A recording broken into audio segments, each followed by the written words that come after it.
से बोलो शिव गुरु भगवान की जय। नीलम दीदी हरेंद्र भैया की जय। सब श्रोता समाज की जय।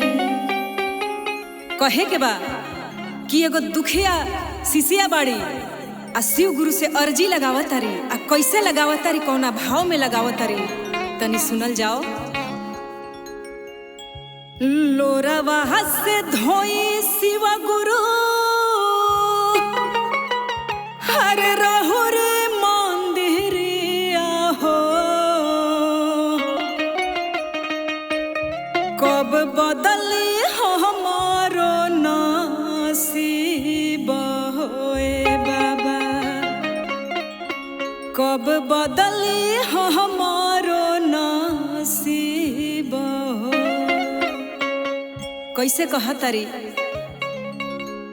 लोरवा से धोई शिव गुरु रहो रे मंदिरिया हो, लोरवा से धोई शिव गुरु रहो रे मंदिरिया हो, कब बदली हमारो नसीब ए हो बाबा, कब बदली हमारो नसीब ए हो बाबा। दुखवा के कारण बानी घरवा से छाटल हो, दुखवा के कारण बानी घरवा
शिव गुरु भगवान की